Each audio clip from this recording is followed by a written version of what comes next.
ഗുരുവേ, സമീർ, നൈജാമലി ആക്കും. ഇതാ വരുന്നു.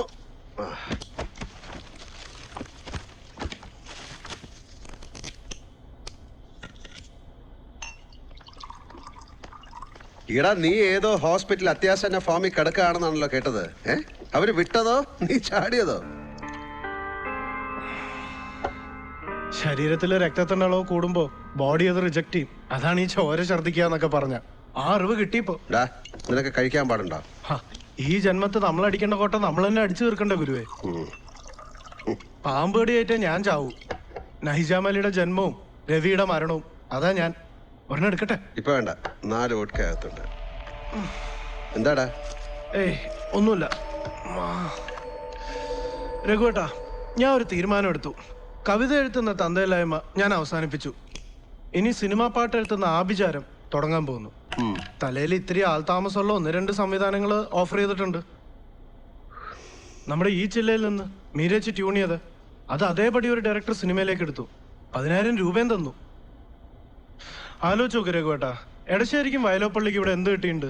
ഇത് 12 വരി AB തരത്തിന് 10,000 രൂപ. അതെങ്ങനെയാടാ? വ്യഭിചരിക്കാൻ കൊടുക്കുന്ന കാശ് ഭാര്യക്ക് വീട്ടു ചെലവിന് കൊടുക്കില്ലല്ലോ.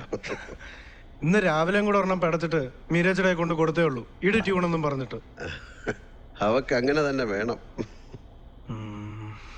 മഴ കൊണ്ട് മാത്രം മുളയ്ക്കുന്ന വിത്തുകൾ ചിലതുണ്ട് മണ്ണിൻ മനസ്സിൽ. കൊള്ളാം. ഇനി നീ അങ്ങനെ കുറച്ചാലും ജീവിക്കേ. ഏരന്ന് നടന്ന് കുടിക്കണ്ടല്ലോ. നിന്നെ ഹോസ്പിറ്റലിൽ ഡിസ്ചാർജ് ചെയ്ത് തന്നെയാണോ? പിന്നെ എന്റെ ലിവർ ഫംഗ്ഷൻ ടെസ്റ്റിന്റെ റിപ്പോർട്ട് കണ്ടിട്ട് സലാം ഡോക്ടർ എന്താ പറഞ്ഞതെന്നറിയോ? എജ്ജാതി ലിവറാഷ്ടാതെന്ന്. ഇന്ത്യയിൽ ഒരു ഡോക്ടറും ആ ഭാഷയെ സംസാരിക്കില്ല. അത് വിട്. എന്റെ രഘുവേട്ടാ, എവിടെ കിടന്ന് മരിക്കണമെന്ന് നമ്മളോട് ആരും പറഞ്ഞിട്ടുമില്ല, നമ്മൾ ആർക്കും വാക്കും കൊടുത്തിട്ടില്ല. എന്താടാ സമീറേ?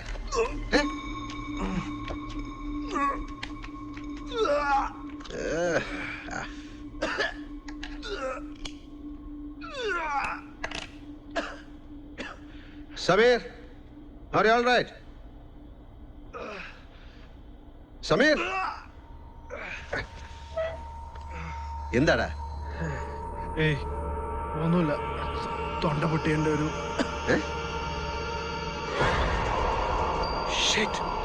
തൊണ്ട പൊട്ടി. ഇങ്ങോട്ടാ.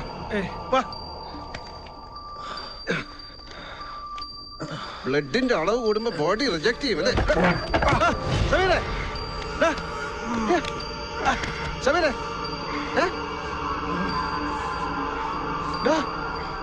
സമീറേ, ഉമ്മാ, സമീറേ.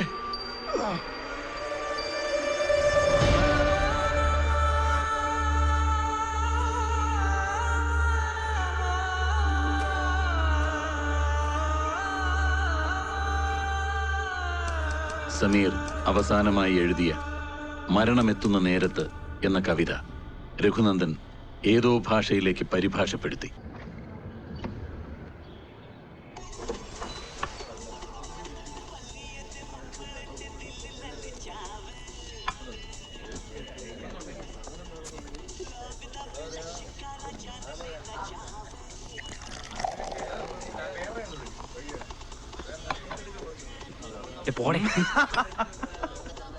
Sorry. No problem. How are you, Johnston? സുഖം. ഏതാണ്ട് ഒരാഴ്ചയായല്ലേ? എന്താ എടുക്കണ്ടേ? ഒരു ഗ്ലാസ് വെള്ളം.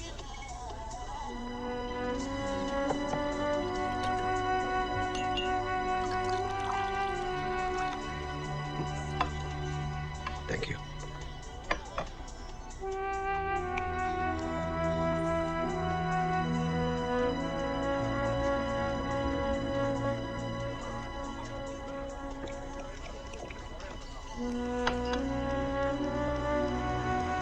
ഞാൻ കൊച്ചിയിലാണേ, മാഷ കൂടെ വന്നതാണ്. ഞാൻ മാഷിനെ തൃശ്ശൂരാക്കിയിട്ടേ വൈകുന്നേരം തന്നെ പാലക്കാടേക്ക് വരും. ഓ ശരി കേട്ടോളേ.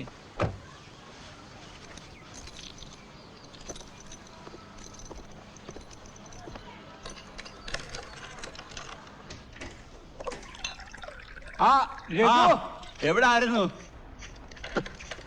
ഇതെങ്ങനെ? ഭവനവേതനത്തിന് മാപ്പാക്കണം, പഴയൊരു ഓർമ്മയിൽ വേണുവാണ് പറഞ്ഞത് സഖാവ് പങ്കജം താക്കോല് വെക്കുന്ന സ്ഥലം എടുത്ത് പരിചാരികയുടെ മാർഗമാണ് അകത്ത് കയറി.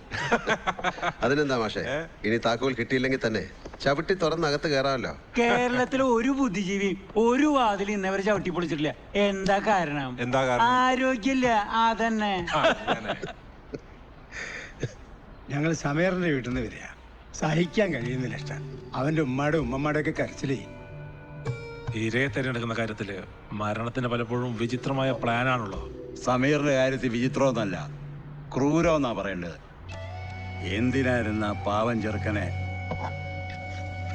കഴിക്കരുതെന്നല്ല, മദ്യം കാണരുതെന്നാ ഡോക്ടർമാർ അവനോട് പറഞ്ഞിരുന്നത്.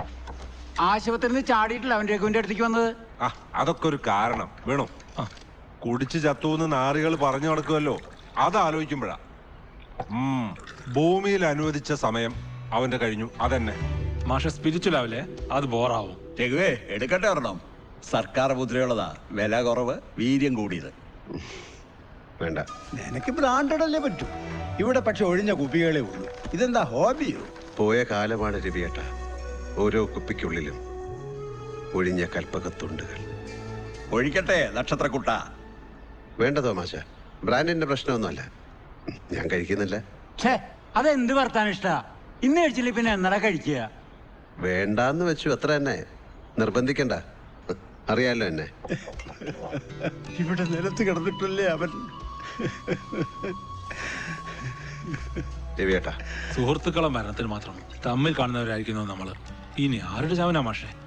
അവൻ ചത്തപ്പോ നികത്താനാവാത്ത നഷ്ടം വിലപിക്കാനോ ആകാശത്തേക്ക് വെടിവെക്കാനോ ഒരു രാഷ്ട്രീയക്കാരെയും മന്ത്രിമാരെയും ഞാൻ കണ്ടില്ല. അക്ഷരവിരോധികളായ നായിന്റെ മക്കള്. അവൻ എന്തായിരുന്നെന്ന് അറിഞ്ഞവർക്കേ അവന്റെ നഷ്ടത്തിന്റെ വില അറിയൂ. അവന്റെ ആ ഹ്യൂമർ സെൻസ്, കാച്ചിന്റെ സമയത്തുള്ള ആ കാച്ച് ഓർക്കില്ലേ? നീ അക്കാഡമി അവാർഡ് ഡിക്ലെയർ ചെയ്തപ്പോ അന്നത്തെ അക്കാഡമി ചെയർമാന് അവൻ എഴുതിയ ഒറ്റവരിക്കത്ത്. പിന്നെ അടിയൻ ഇനി ഇത് ആവർത്തിക്കില്ല, പുരസ്കരിച്ചത് എണ്ണിക്കരുത്. അവന്റെ മരണം കണ്ടുപോയെന്ന് കള്ളുകൂടി നിർത്തിയാണോ നീ? നിർത്തിയെന്ന് ഞാൻ പറഞ്ഞില്ല. വെറുപ്പ് തോന്നി തുടങ്ങി. മടുക്കില്ലേ രവിയേട്ട? എത്ര കാലമായി. മാഷെ പോണ്ടേ? പോണം പോണം. തൃശ്ശൂർ എത്തിയിട്ട് ചില ചിറ്റിക്കളിയൊക്കെ ഉണ്ട്. കുപ്പിയിട്ട് ഓക്കെ. രഘു, അപ്പൊ ശരി, ഗുഡ്. Okay. കാണാം. രഘു വിളിക്കാടാ. വെറുക്കല്ലടാ മദ്യത്തിനെ. R.L. സ്റ്റീവൻസൺ എഴുതിയത് നീയും വായിച്ചിട്ടില്ലേ?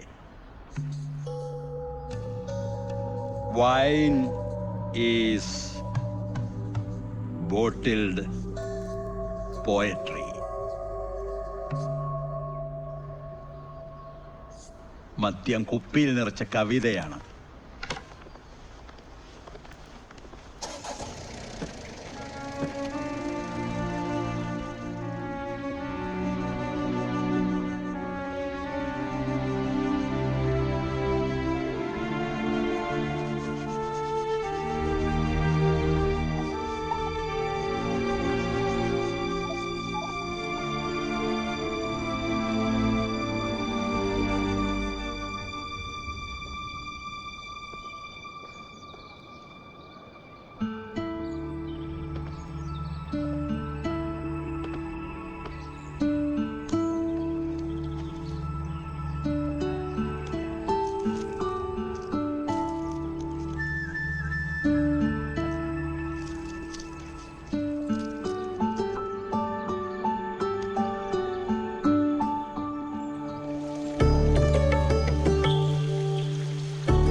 വെള്ളവാടി നിർത്തണമെന്ന് ആലോചിച്ചിട്ടേ ഉള്ളൂ.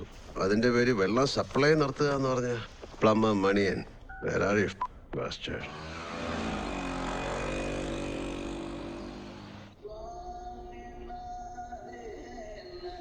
സാറേ കോളനിയിൽ എല്ലായിടത്തും വെള്ളം വരുന്നുണ്ടല്ലോ.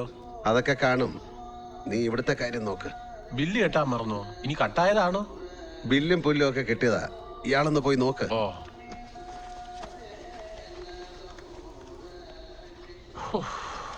അയ്യപ്പാ.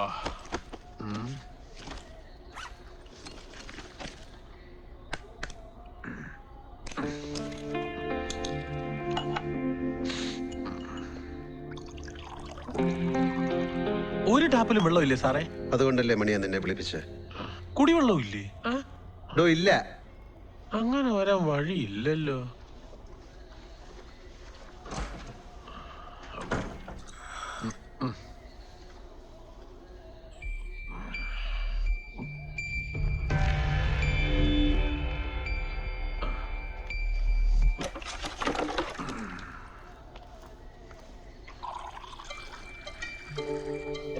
അയ്യപ്പാ.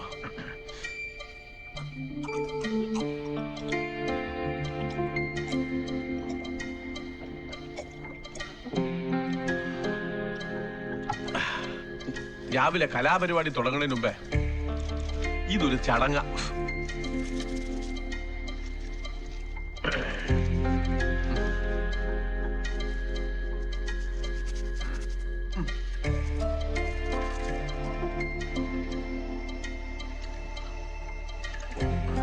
ഒന്നര അടിച്ച 3ന്റെ ഗുണമായത് കൂടെ കയറുമ്പോ. സാറിരിക്കെ 2 മിനിറ്റത്തെ പണിയെ കാണൂ.